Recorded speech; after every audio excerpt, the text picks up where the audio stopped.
Picture a typical family. I'm Jack Morrison, a 45-year-old guy with thinning hair.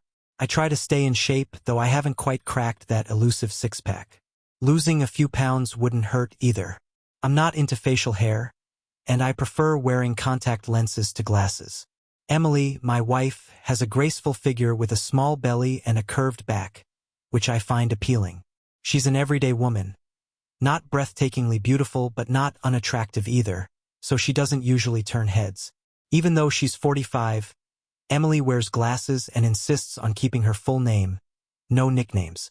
Our family also includes Rachel, our 21-year-old daughter, who's a smart college student. Like her mom, Rachel has put on a little weight since her high school volleyball days.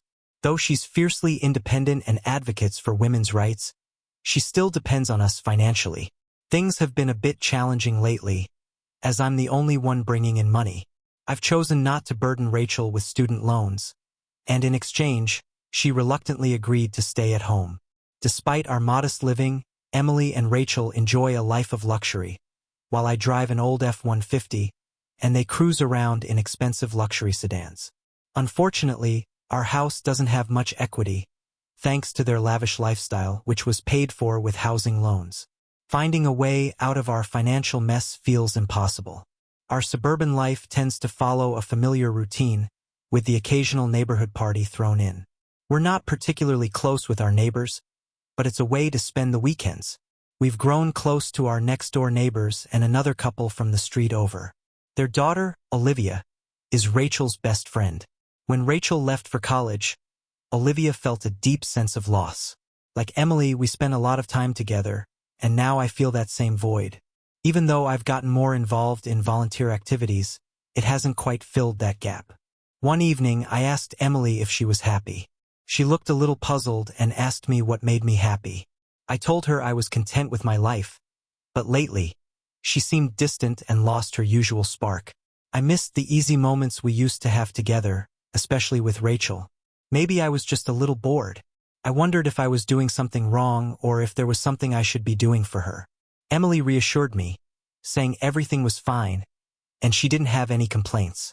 Still puzzled by her response, I asked her about her motives and why she was bringing it up. My only wish is for you to be happy, I told her, thinking maybe she would consider talking to a consultant to help her find balance and get back to feeling more upbeat. I suggested it, but she seemed unsure and said she didn't know, promising she would think about it. When the weather turned colder, I dropped the idea. But 2 weeks later, Emily decided to start weekly sessions with a life coach. I hoped it would reignite some passion between us, but unfortunately, it didn't. We've stayed consistent as closeness partners twice a week, and it seems like that's how it'll be for the foreseeable future. I'm not complaining. Emily tolerates my occasional early exits, just as I accept her occasional simulated climaxes. What's normal anyway? Honestly, I'm not sure where we stand in relation to it. I've never been one to talk about my personal life with anyone, and I don't encourage my friends to dive into the details of their relationships either. Our neighbors, Daniel and Laura, are a couple in their 60s who live down the street from us. Daniel's reserved and not particularly handy, more likely to injure himself than fix anything. On the other hand, Laura is an amazing baker who loves treating him to delicious treats, which has caused him to gain a few extra pounds. One nice weekend, I was over at their house fixing the sauna pump that Daniel had been waiting months to get the part for. Opportunities like that don't come around often in early December, so I took advantage of it. Our patio sliding door has seen better days and makes a scratching sound when you open it.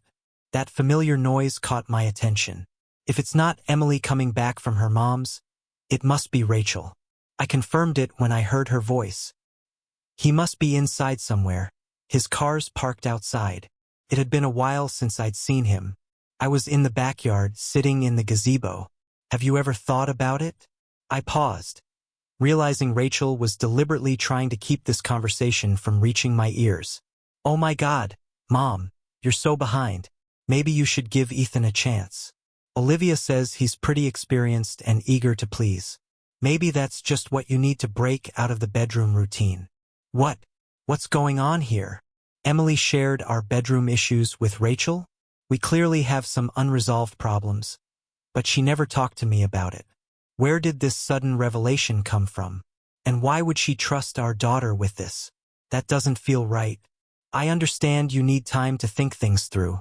By the way, Dad said he'll be hunting next weekend. I'll ask Ryan to invite Ethan over to the house. Olivia mentioned that Ethan is a bit on the thinner side but seems to be really into you. Olivia also pointed out his physical traits. A wave of anger started to rise in me, but I paused, trying to make sure I understood the situation correctly. My daughter is setting up a meeting between Emily and Ryan's friend. Whether or not you agree with it, Olivia suggested that maybe you should try something with Ethan. The silence that followed might have been caused by my growing frustration. It felt like they were conspiring to destroy my marriage. I couldn't help but wonder what I had done to deserve this mess. Okay, keep me updated. Love you. Bye. I was beyond upset, and I was probably lucky that I didn't injure my eye while dealing with the troublesome pump. The atmosphere at home that week was awful. I deliberately did everything I could to irritate Emily and Rachel, spending most of my time locked away in my office or out in the garage. My power tools are all tuned up and look brand new. I didn't cancel the hunting trip, but I made sure someone was keeping an eye on Emily. On Saturday, photos appeared showing Rachel, Ryan, and a skinny kid entering the house around noon. 2 hours later, Olivia and Ryan left, and the skinny kid followed suit another 4 hours after that. I came back on Sunday. Emily was in sweatpants and trying too hard to be affectionate, hugging me and smiling, but I didn't respond to any of it. While it wasn't conclusive proof, I couldn't help but notice that Emily was sitting cross-legged and leaning to the left a bit more than usual. Maybe her backside was feeling a little tender. Later, in the kitchen, Rachel made everything worse with a playful move. She slapped Emily on the rear, causing both of them to burst into laughter. I pretended to cough, but it felt like a weight was pressing down on my chest. I hoped my wife, who seemed totally unaware of what had happened, hadn't passed anything along to me. I decided to sleep on the couch in the living room. Emily didn't try to convince me to change my mind. The next morning, I claimed I was having trouble breathing and needed to see a doctor, even though it was just an excuse. Fortunately, my boss didn't mind me taking the day off. I even considered pretending I had COVID-19 to make my departure easier. With plenty of sick leave and vacation time built up, I could afford the break. This way, I'd still be able to attend our traditional Christmas Eve dinner later. When I told them I had COVID-19, I knew it would keep everyone away. I wasn't sure if I even had it. After all, I'd gotten both vaccine doses and felt perfectly healthy, aside from the heartache and anger boiling inside me toward 4 people. To avoid any awkwardness, I checked into an extended stay hotel. I was relieved when Emily seemed happy that I'd be out of quarantine before Christmas Eve. She and Rachel called me twice a day. I kept things polite, though, pretending to be tired so I could wrap up the calls quickly. During this time, I focused on planning my revenge carefully. I needed to change all my financial arrangements, from wills to beneficiaries and emergency contacts. I hadn't realized how many responsibilities and ties I had accumulated over the years. Finding a new apartment proved to be a real challenge, and it made me fully realize that I was committed to divorcing Emily and ending Rachel's financial dependence on me. Ryan needed to face consequences for his actions, but I wasn't sure how I should deal with Ethan.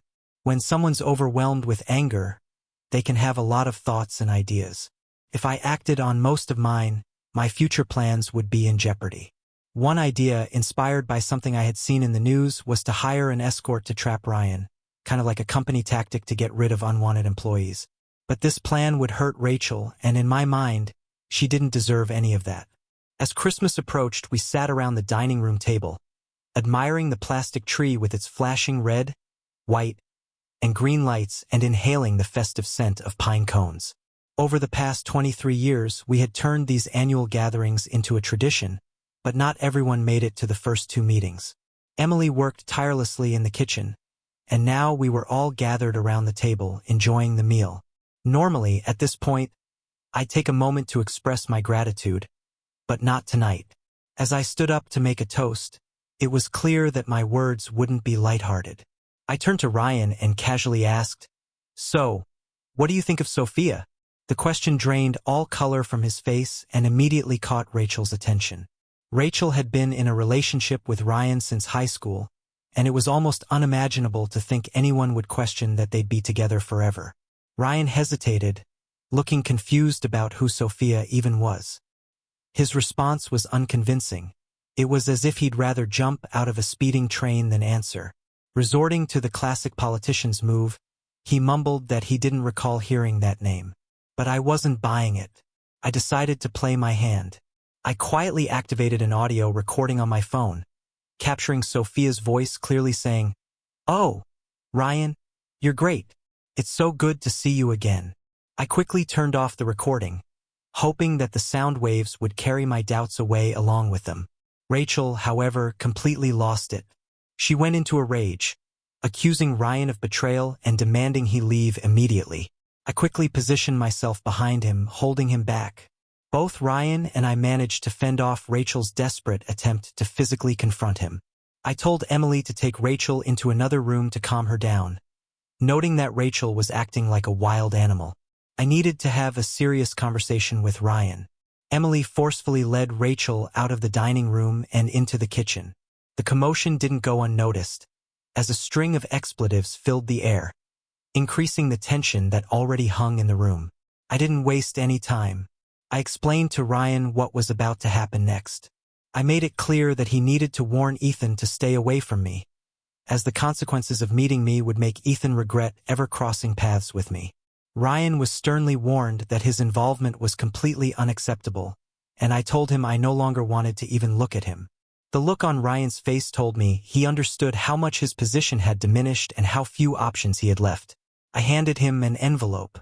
Ryan, somewhat subdued, agreed to handle the final task on my behalf. I called toward the kitchen, loud enough for Emily and Rachel to hear, urging them to come back. We were ready to talk. Rachel's stare at Ryan could have killed him. Emily looked utterly puzzled, and both of them were visibly upset, tears streaming down their faces. "First, let me explain how I got this recording," I began, turning my attention back to Ryan. I clarified that the woman wasn't actually named Sophia, and that I didn't know her real name. "She's an escort. I paid a lot of money to hire her, hoping to entice you into meeting her, with the whole thing recorded." I added that there was also a video available for anyone who wanted to see it. When Rachel, stunned, asked why I hired her, I calmly admitted that I did. Even though I answered calmly, Rachel couldn't shake the feeling of betrayal, as if I'd stabbed her in the back. Emily let out a thin, frightened squeak, briefly meeting Rachel's gaze before quickly looking away. Both women were clearly shocked, their tears continuing to fall. "Now it's your turn to speak, Ryan," I said, switching my phone to video mode. Ryan stood up, picked up the folder in front of him, and addressed Emily directly. "Emily Morrison," he said, "you've been officially served." He handed her the folder. The tension in the room was suffocating as we waited for Emily's reaction. I couldn't tell if she was going to pass out or get sick. At first, she seemed to lose consciousness, but then, as she came to, she began vomiting. The pine cones on the table seemed utterly insignificant in comparison to what was happening. Ryan handed Emily the divorce papers and then quickly left, leaving Rachel to comfort her distraught mother. Rachel's tears flowed uncontrollably, overwhelmed by the weight of everything that had just happened. Meanwhile, in the master bedroom, I took control of the chaos outside. Rachel's most cherished possession, her graduation gift for completing her 4-year program, was packed away in a carrier and hidden from view. All her valuables were tossed into a garbage bag and left out on the porch. Not long after, Emily's luxury car pulled up in front of the house, emphasizing the contrast between it and my old sedan. Her belongings were quickly transferred into the old car, one that had served us faithfully for 23 years, a symbol of the duration of our marriage. According to my lawyer, I still had to provide Emily with transportation. I double-checked, sipping bourbon to steady my nerves. All our credit cards, mine, Emily's, and even Rachel's, where I was a co-borrower, had been paid off and canceled. We'd also canceled the cell phones. Once again, I was the one responsible for getting Emily a new phone, Just a basic Tacoma with a plan offering 60 minutes of talk time and 100 texts. Rachel didn't get the same treatment. Despite this, both women still had their iPhones, the ones with an absurd number of cameras, 16 or something ridiculous. They would have to find and pay for their own phone plans from now on. As for the house, a for sale sign now stood in the front yard. I hammered it in with confidence. However, I couldn't actually sell the house yet because the property was still in Emily's name. I just wanted her to get a glimpse of what the future held for us. Instead of staying in the living room, where Christmas music played and the tree twinkled in the corner, I sought solace in the basement. Sitting there in the dark, I finally found some peace, especially with the chaos unfolding above me. It was clear that nothing they had was functioning properly. They shouted unpleasant words at me, but those words seemed soft compared to the ones I'd screamed into the empty air of my hotel room while preparing for this day. "Jack, we need to talk." Maybe he went for a walk. His car's parked on the street. But my car's missing. Maybe he took it. Great, now my phone's not working. My car's really gone. Maybe his father took him. He can't possibly drive both cars. Whose disgusting car is that in front of the house? My phone's dead. I hope this idiot didn't cancel my phone service. Let's go ask Laura if we can use her phone. I locked the basement entrance securely. They were out there with no working phones or credit cards, and since their purses were left behind, they had no identification on them either. I didn't feel an ounce of remorse as I sent their driver's licenses through the shredder. I knew it would cause them considerable discomfort as they tried to pick up the pieces of their shattered lives. After pouring myself another drink, I switched on the TV, half watching a cheesy holiday special. The scene on screen couldn't have felt more at odds with the reality of our situation. Silence seemed like a much more reasonable choice. Suddenly, there was a loud commotion at the front door. Emily and Rachel had returned. At that moment, Rachel, whom I no longer considered my daughter, noticed the garbage bag sitting on the porch. She gasped in shock when she realized that everything she had in her car was now stuffed into that bag. She mentioned her father had disposed of her car, though she refused to believe it. It didn't fit with what she knew of him. As they talked, I suggested to Emily that perhaps the reason her car was missing was that Ryan had indeed sold it. If that was the case, I swore I'd confront him. I loved that car. The doorbell kept ringing, making it hard to hear what they were saying. Outside, two women stood with festive napkins, their presence making it seem unwise to open the door. Emily was furious, demanding that I let them inside, insisting it was freezing out there. I calmly informed her that the keys to her new car were in the ignition, her orange-green Malibu, now parked outside. I told her I had transferred everything from her old car into it and reminded her that the stove was still warm and the gas tank was full. I casually suggested she offer her car to Ethan and stay with him. After all, maybe he still had feelings for her. After a brief silence, Emily attempted to soften her tone, offering me some holiday greetings. I told her it was time for them to leave and requested she take Rachel with her, calling her unpleasant.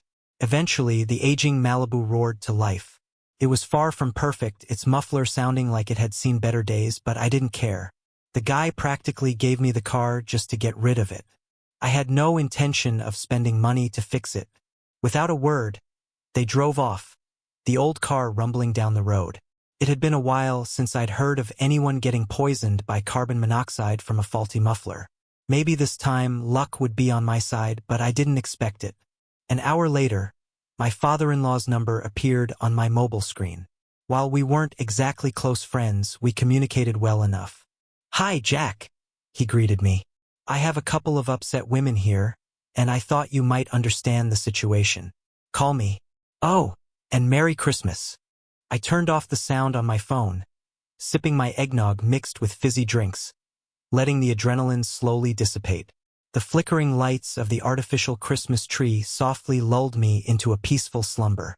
When I woke up on that cool Christmas morning, the sun greeted me with its bright light. The dining table was cluttered with cold serving dishes, but thankfully, the microwave quickly warmed up my breakfast. Ham and cheesy potatoes, a dish that could easily fit any time of day. Under the holiday anticipation, a stack of gifts sat waiting to be opened. To my disappointment, Santa Claus had left me empty-handed. The gifts beneath the decorated Christmas tree were meant for the evening celebration. Anyone paying attention would have noticed the absence of gifts from me to anyone else. I didn't bother unwrapping the items that were donated. Instead, I gathered up the most expensive things I wanted to take with me. Not a single photo captured our shared memories. I was trapped, and everything I encountered seemed to scatter on the floor. It wasn't until a few days later that Emily found me at my house. The sun had already set, and the cold wind bit at the air. When I opened the door, I left the latch on the lock, half expecting some new pitch for a youth sports team fundraiser. But to my surprise, Emily stood in front of me, pale and barefaced, no makeup or styled hair. She begged me not to close the door, her desperation clear. I hesitated, giving her the chance to speak. She asked to explain herself and begged to come inside, pleading, "There's no need for the neighbors to know about this." I asked what she needed, and she offered a sincere apology, not offering any justification for her actions. I pressed her, asking what she meant by actions, and she begged me to let her explain inside. With quiet admission, Emily confessed to having a close relationship with Ethan. I was surprised, but I had already known. Her eyes widened when she realized I was aware. I accused her of lacking any proof for a divorce and asked if she had hired a lawyer. She explained she was in the process but believed we could work things out and avoid the divorce. I told her it was too late, criticizing her for not taking steps to save our marriage a month ago. I called her selfish for dragging our daughter into this mess. I told her the fault was entirely hers, and that I wanted nothing more to do with her or our daughter. Emily apologized again, asking how she could make amends, but I told her there was nothing left to fix. I told her I'd be better off without her, and it was my decision to make, whether her infidelity was true or not. She begged me to wait, explaining it was just a brief moment of weakness. I told her to leave and not to bother me again. As she begged and knocked, my noise-canceling headphones blocked it all out. I closed the door, and by morning, she was gone. Nearly a year later, minus one day, I sat in my lonely two-room apartment, continuing my Christmas Eve tradition on my own terms. I made a modest dinner for myself. At first, cooking was a challenge, and while they say that betrayal feels like a knife in the back, it truly shattered my heart, self-esteem, and confidence. Despite it all, I managed to maintain my self-respect. There were countless nights when I wondered if I'd gone too far, but deep down, I never truly believed I had. Eventually, I came to feel unnecessary and made the decision to leave. It was simple at the time during the uncertainty that followed my divorce. I felt like a failure. My attitude at work soured, and I began snapping at colleagues, leading to several comments from my boss. Slowly, I stopped interacting with others and retreated into a reclusive lifestyle. My coworkers learned to give me space, and I focused solely on my work, performing my duties flawlessly. I consciously avoided corporate parties, and when friends tried to set me up with others, I politely turned them down. Over time, my friends began to disappear one by one. It seemed like my endless pity party lasted far too long. In search of comfort, I turned to running. With my headphones on, I could pass by people without being bothered. This new hobby, combined with cooking for myself, helped me shed a few pounds. The old clothes no longer fit me, so I had to update my wardrobe. The new style felt unfamiliar but necessary. Every so often, a colleague would comment on how I looked, but it was always brief, no deeper connection. The divorce, though, dragged on 9 grueling months that felt like an eternity. Finally, when we hit the point of no return, the house was sold quickly, but Emily took the lion's share of the proceeds. The whole situation felt like a twisted reversal, where her betrayal was somehow more palatable than the mistakes of others. Last spring, Ryan, in a drunken rage, confronted me. He blamed me for his relationship with Sophia, but it was just another one of his ways to avoid taking responsibility. I wasn't involved with Sophia. Ryan was just a man too weak to resist temptation, easily led astray. Rachel, on the other hand, was furious. She left me angry voicemails every few days, but I never listened to them. Maybe one day I'll hear her out, but honestly, I doubt it. I never received an invitation to her graduation, nor did I plan to attend if I had. Emily, however, had a much harder time. She'd never worked during our marriage, so finding a job now was a struggle. My lawyer made sure the divorce process dragged on, delaying everything as much as possible. When the house sold, I had to pay Emily what was owed to her by court order, but the price was steep. Our comfortable lives were gone, both of us trapped in a financial mess we couldn't escape. She tried to justify her actions during our legal talks, but her words didn't matter. Nearly 25 years together didn't mean a thing anymore. I stared at her, empty, while a few tears slipped down her cheeks. Hatred coiled in my chest, but I forced myself to keep it in check. I couldn't let her see how deeply she'd hurt me.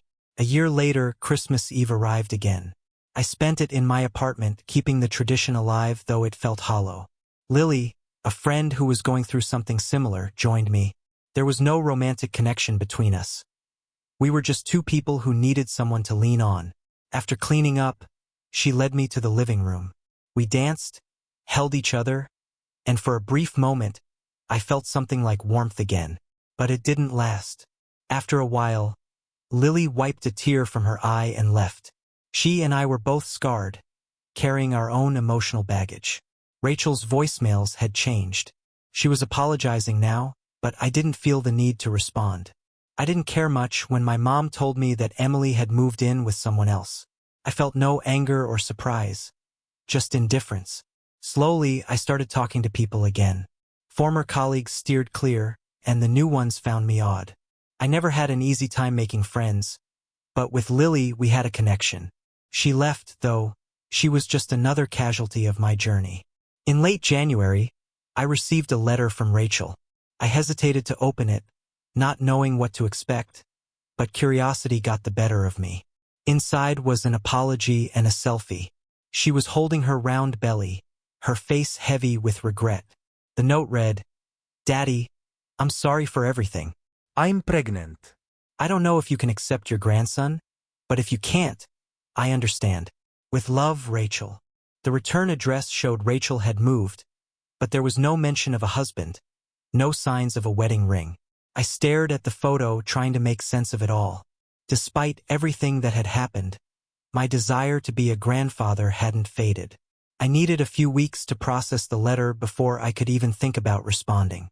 During that time, Lily and I drifted apart. We had been each other's crutch, but now it was time for us to move on. She left, saying goodbye with a few heartfelt hugs. To keep my mind from spiraling, I started playing pickleball at a local rec center. It was a modified version of tennis, and though I wasn't great at it, the game was a good distraction. It reminded me of high school, and for a little while, I could forget everything. That's when Zoe came into my life. She was around my age, and like many of the others I played with, she wasn't much of a competitor. I fumbled through my shots, missing the ball often. But one day, my aim was off, and my paddle sent the ball flying right into Zoe's chest. Her friends, always ready with a joke, suggested I kiss it better, which made Zoe blush fiercely. I couldn't help but smile at her reaction. After the game, Zoe teasingly suggested I should at least buy her a drink to make up for hitting her with the ball. She introduced herself, apologizing for the accident, and admitted she wasn't great at the game. We laughed about it, and she mentioned feeling awkward when trying to talk to women, which made me feel oddly at ease. Zoe brought up Jamba Juice at the shopping center and suggested we head over there, so we strolled together to the cafe. As we chatted, the conversation flowed more smoothly than I expected. Although I wasn't particularly articulate, she seemed to notice my discomfort and asked if I was in a relationship. I hesitated before admitting that I didn't think I'd ever have another relationship after what I'd gone through. She asked about my past, and I told her about my ex-wife's infidelity. It had been years, but I was still working through the pain. Zoe asked if I was currently seeing anyone, and I shared that I occasionally went on dates, but nothing serious. When she asked when my last date was, I had to admit it had been since my divorce. I mentioned inviting people over for dinner, but it never went beyond that. I explained that my marriage had ended 26 months ago, just before Christmas, and that despite everything, it wasn't as simple as it looked. The emotional aftermath had taken years for me to process, and I still wasn't fully over it. My palms were sweating as I spoke, and Zoe, noticing my discomfort, suggested we change the subject. We shifted the topic to something lighter, why I'd started playing pickleball. I explained that I was tired of wallowing in self-pity and needed something new to fill the void. Friends had been pushing me to try it, and eventually I gave in. Surprisingly, I loved it. Zoe shared that she was a fan of the game too, and we laughed about how competitive it could get. As the conversation drew to a close, Zoe said she had to leave but promised to see me tomorrow for a match at 4 p.m. She wished me strength and reassured me that things would get better. I smiled, feeling a bit more hopeful than I had in a long time. That night, I felt ready to respond to Rachel. I sent her a letter, telling her that I was open to trying, though I didn't think we'd ever be close. I wanted to know my grandson, but I made it clear that I couldn't be in the same room as her mother. I ended the letter with my formal sign-off, Mr. Rhodes. In my response, I mentioned Ava's ultrasound and included a selfie, noting that, according to my calculations, the baby should be due around May or June. I wasn't sure if Rachel received my letter. She hadn't responded yet, but I hoped it might start the healing process. The next day, while I was playing pickleball again, I noticed Zoe and several other women were playfully flirting. I couldn't help but feel a little pleased by the attention. After landing a particularly good shot, Zoe teased, saying I looked great in my shirt, and jokingly added that I might look even better without it. The others laughed, and I felt my face heat up. I grinned and replied, "Funny you should say that, Zoe. You look great in those yoga pants. Bet you'd look even better without them." Zoe turned a deep shade of red, and the room erupted with laughter. The women began chanting for me to take my shirt off, and though I was hesitant, I eventually gave in to their playful request. As soon as I did, Zoe shook her head, scolding me like I had misbehaved. Under the teasing wolf whistles, I quickly put my shirt back on, but Zoe muttered, "You're terrible," under her breath. I shot back with a playful kiss, and we both laughed it off. When the game wrapped up, more flirting ensued. One of the women even complimented Zoe, joking about how amazing she looked without her yoga pants. Zoe stayed composed, smiling but keeping her distance from the group's antics. I decided to treat Zoe to a drink. As we stood in line, I complimented her on her yoga pants, but she quickly told me to stop, though she wore an ear-to-ear grin, clearly flattered. We sat down to enjoy our drinks, and finally, I gathered the courage to invite her to dinner and a movie. My heart was pounding at the thought of rejection, but to my relief, she agreed. After so many years away from the dating scene, I felt clumsy and nervous. But as the night wore on, I started to relax and began to feel like my old self again. A few dates later, Zoe surprised me by asking, "Who were you thinking about just now?" Caught off guard, I paused before answering simply, "About you." I couldn't help but question what Zoe saw in me. Here I was, a self-proclaimed failure, yet she seemed to see something I couldn't quite grasp, like I was merely a reflection in a mirror, uncertain and flawed. But in her presence, I felt seen, even if I couldn't fully understand why. In early June, Zoe and I lay in bed, her hand gently clasping mine. We talked about my grandfather's celebration, but her words carried an unexpected weight. She mentioned that there was only one major hospital nearby and that she had been keeping an eye on the newborn registry. A woman named Nina Luke had recently given birth to a girl.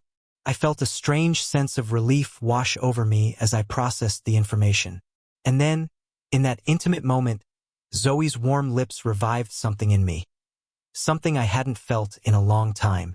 Instead of rushing into a physical relationship, we opted to connect more deeply through passionate kisses.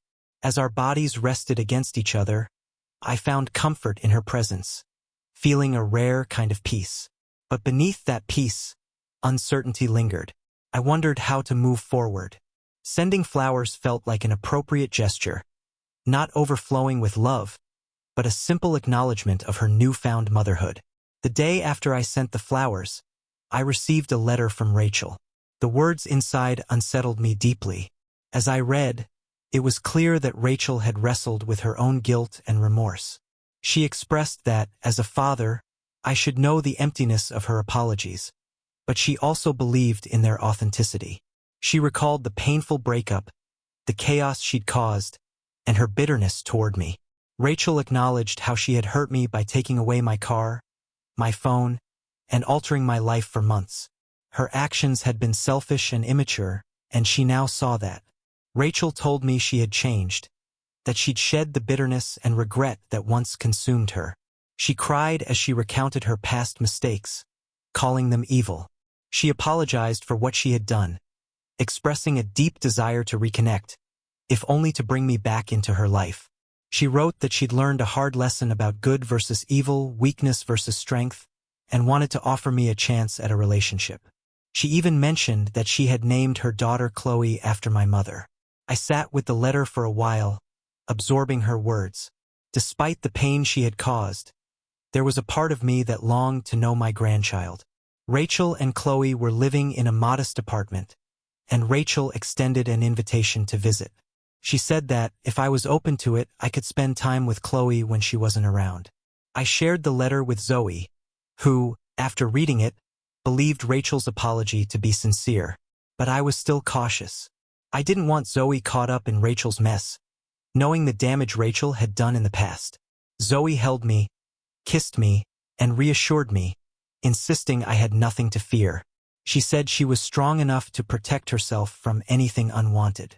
She was grateful that I had let her in, despite my hesitation. We held each other, swaying gently like we were dancing to a slow love song. Zoe's words lingered in my mind. You can't fully love me if you're still holding onto the past. You have to let it go so we can move forward. Her advice resonated with me, urging me to leave the past behind for our future. As we drove to Rachel's apartment, Zoe's support gave me the strength I didn't know I had. When we arrived, I knocked softly on the door. Rachel answered, and I introduced Zoe to my daughter. We exchanged polite greetings and cheek kisses before stepping inside. The apartment was cozy, and Rachel suggested I support Chloe. I sat at the kitchen table, cradling my granddaughter in my arms. To my surprise, Chloe didn't cry. I marveled at her tiny hands and feet, so delicate, and felt a surge of tenderness I hadn't expected. Looking at Zoe, I could see the love in her eyes as she observed the moment. Zoe brought up the subject of Chloe's father. Rachel explained that he believed she was trying to trap him, and there was still uncertainty about whether he would ever come around. As the evening wore on, Rachel and I avoided direct interaction, but I couldn't help but notice the tension between us. I left without a hug or a kiss, unsure of what else to say. Once in the car, Zoe scolded me gently. She needs to know you love her. You can't leave things like this. I was torn, but Zoe's words hit home. Go back there and do it right, she insisted. I hesitated for a moment but then stepped out of the car. I walked back to Rachel's door and knocked. She answered, her voice surprised. Did you forget something? With a deep breath, I replied, I think I forgot to hug you and tell you I love you. It was an emotional moment, one that felt like it could have come straight out of a Hallmark movie. But it was real, raw, difficult, but necessary. 6 months passed, and before I knew it, another Christmas Eve arrived. This time we gathered in my apartment for our traditional dinner. Zoe, Rachel, and I, with Chloe nestled in my arms. I said the Christmas blessing, and we shared the meal, exchanging thoughtful gifts. Chloe, of course, received more presents than any of us expected, but her fascination with the sound of crinkling wrapping paper brought her more joy than the toys inside. The snowy weather made it too risky for long trips on Christmas Eve, so we stayed in. A year later, Rachel and Chloe moved into my apartment. Zoe and I started spending more time at her place, though we kept the Christmas Eve tradition alive. As the season approached, we were preparing for a festive dinner at Zoe's house before our wedding. Yes, we had signed a prenuptial agreement, but it didn't seem to matter. What we were building felt stronger than any contract. Things were different now. As I chatted with other pickleball players, I couldn't help but notice the watchful eyes on me, but I no longer minded. This year, Luke Bradford, Rachel's husband and Chloe's father, joined us for the first time. It took him a while to realize it, but he finally understood that he wanted to be an active part of Rachel and Chloe's life. Seeing him there, I realized how far we'd come from the bitterness of the past. Chloe and I had become close. She loved to cuddle, and there was a quiet, peaceful joy in simply holding her. Being a grandfather filled me with a happiness I hadn't known I was missing. It was a role I cherished deeply. The Christmas gatherings had grown in warmth and liveliness, with Zoe's children and grandchildren present. One of her sons led the family blessing, his words filled with love and gratitude. As I sat there, listening to the voices of those I loved, I reflected on how life continues to move forward, regardless of whether we're ready for it. It took me a while to realize that time was slipping away, but I had finally come to terms with it. I was no longer lost in regret or self-doubt. I had found peace in my life, in the relationships I had rebuilt, and in the new joys I had discovered. For the first time in a long while, I felt truly content with where I was.